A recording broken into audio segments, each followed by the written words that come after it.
And we had the first Dynamite after one of the better pay-per-views I've seen during AEW's times, and they put on great Oh, pay-per-views. this was I think this was my favorite pay-per-view that I've seen since I've been watching. Granted, this is only like my fifth or sixth AEW pay-per-view, but still, it's my This favorite out of those that I've seen. full year marks the 1 year for you. Yep, started with Full Gear. You got to see Hangman win the title last year, and this year you got to see MJF win the championship. And you said it before, if he didn't, Oh, oh yeah, we riot if he didn't win. So it was a given that MJF was gonna win this belt. we'll take it one step further. When we were hanging out with some friends and everyone watching the pay-per-view, we said, no, if somehow MJF does not walk out the champion tonight, we're quitting AEW and we're watching Monday Night Raw. Yeah, yeah, we were. Whew, when we thought that Mox was about to win that match, we were this close to being like, "Wow, we have to watch Raw tomorrow." Thank you for not making us watch Raw. It would have been two Oh, days from then. Because remember, the pay-per-view was Saturday, not oh, Sunday. yeah, John yeah. Moxley. God damn it, fucking Mox got me all messed up here. But yeah, yeah. If we had to watch Raw, I would have been so sad. But of course, we didn't have to worry about that because we started off tonight's show with William Regal in the ring. No music, no entrance, none of that stuff. Just right to Regal in the ring. Just right to Rico. Which Hmm. I didn't know if this was going to be a thing where it was like his time to shine to talk about like his moment to explain his actions why, which it wasn't. It was really one of those things. He's like, you want to hear from the champ? You will next week. Right now, he's out on some big time movie set playing up. He's going to be that guy and to bring us back into the mainstream. There's a lot of chance against Regal, like very early. Yeah, yeah. People booed the shit out of Regal. Lots of fuck you, Regals. And it's funny because during his little feuds or promos back and forth with MJF, there was times where like they started off booing him, but then he got turned around and everything else. So those two together, we could be in Mhm. for some magic. Yeah, yeah. I like the pairing. But Regal What'll says come of it? Go uh, ahead. he says weeks ago that he had actually emailed MJF, but MJF will reveal what was said and everything when he talks next week. But eventually, Mox music's hit, and you said probably the fastest he made his way to the ring in AEW history. Hmm. And it still took a while, but it was about a minute, maybe less than a minute.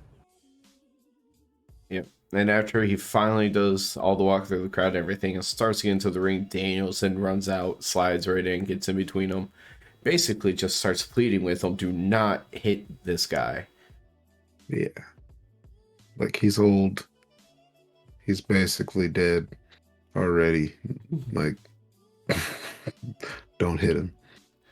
One time he even got down on his knees before explaining that Regal helped fix his relationship with his father because Regal helped him understand his father's struggles, so and all this other stuff. So he loves that man. I was waiting so much for Mox to just like paradigm shift Death Rider, Danielson, and Oh, we've seen BCC falling apart. Regal's yeah. gone, and that would just kind of be the implosion to kind of wrap that all up. Mm. I didn't think it would blow up like that. I think I think we have some more time with this BCC thing, but it is going to start to there's going to be some bigger cracks because I think what will end up happening is by the next pay-per-view, at least one or two of the members will be split off. And the weird part about it is, like, when he was sitting there just kind of being silent, part of the reason I thought about this, because I wasn't confident that was happening, but in my head, I was like, if this was the Mox that came into AEW, the Mox from the first couple years of AEW, where he didn't give a fuck about anybody, he would have already done it. Yeah. But that's not who he is Yeah. anymore. No. Yeah, those are his boys. Yeah, because when he originally came in, he very much seemed like he was going to be like a forever a lone wolf kind of person, where he's like kind of like Yeah. a Stone Cold like DTA. Like, yeah, we might even work together, but I'm still going to stun your ass. Yeah. Yeah. Um, you know, as Danielson got Mox to kind of change his mind about beating up a man that's possibly going to be a vegetable if he hits him. Um, he just tells Regal to walk away. It looked like Mox was actually like about to cry in the ring as he's telling Regal to walk away, like he didn't want to have to do that. It was his old Yeller moment. Mm-hmm. I think so. It was just like, oh, I kind of love you, but I can't stand you anymore because you cost me my title. So, that being said, do you have any guess what would be entertaining as a reason, or like a good for storyline purposes, what Regal could have emailed MJF? Besides, hey, let's fuck over Mox together.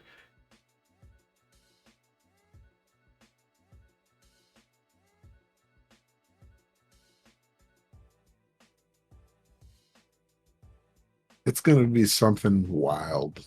Like, I don't know. I can think of something that would make sense for the character, but it wouldn't be deep enough to really explain anything, which is he wants to be a true villain. He wants to be the devil, like have the true villain teach you the ways. But that is so like only surface level deep, it doesn't really explain like a full on turn. Yeah. Yeah. I don't know. That's what I have no idea. Maybe that's why we have to Like, wait is a it going week. to be like, yeah. Like, is it going to be like, hey, we were playing the long con and, like that whole story about sending Regal stuff was true, but he also did actually respond or something. And he's been looking out for me, or I don't know.